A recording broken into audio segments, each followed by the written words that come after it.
संविधान सभा में उद्देश्य प्रस्ताव अथवा प्रस्तावना पंडित जवाहरलाल नेहरू द्वारा प्रस्तुत की गई थी।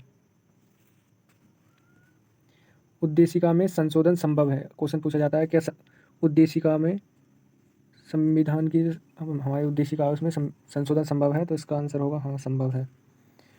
42वें संविधान संशोधन 1976 की धारा 2 द्वारा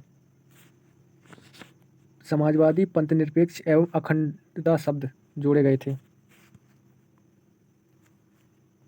संविधान में हमारे राष्ट्र का उल्लेख 2 नामों से जाना जाता है, एक भारत, दूसरा इंडिया।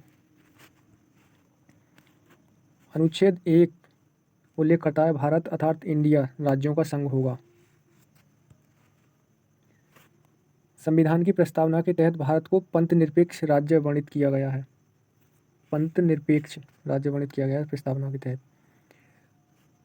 गणतंत्र का आशय है कि राष्ट्राध्यक्ष निर्वाचित प्रत्यक्ष अथवा अप्रत्यक्ष होता है। भारतीय संविधान की प्रस्तावना में लिखा है हम भारत के लोग शब्दों से शुरू होता है। भारत के पंथनिरपेक्ष राज्य होने का सही भाव यह है कि भारत में राज्य का कोई धर्म नहीं है। तदनुसार सभी धर्मों को राज्य द्वारा समानता दी गई है। भारतीय संविधान की प्रस्तावना में आर्थिक स्वतंत्रता का उल्लेख नहीं है। भारतीय संविधान की प्रस्तावना में आर्थिक स्वतंत्रता का उल्लेख नहीं है।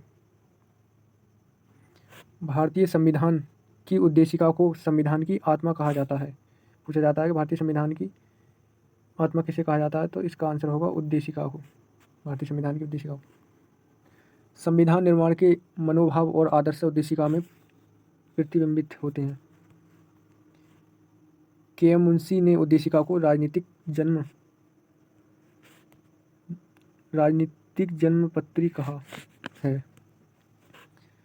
Doctor B R. अम्बेडकर द्वारा संवैधानिक उपचारों के अधिकार को संविधान की आत्मा कहा है। संवैधानिक उपचारों के अधिकार को संविधान की आत्मा कहा है।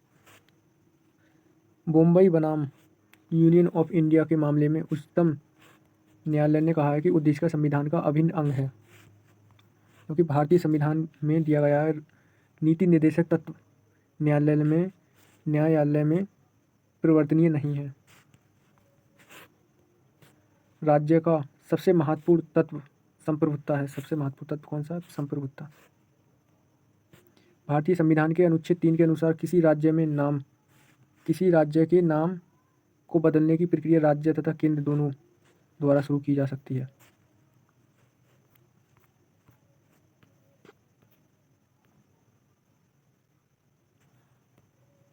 भारतीय संविधान का अनुच्छेद 3 नए राज्यों के निर्माण, वर्तमान राज्य क्षेत्रों, सीमाओं या नामों में परिवर्तन से संबंधित है।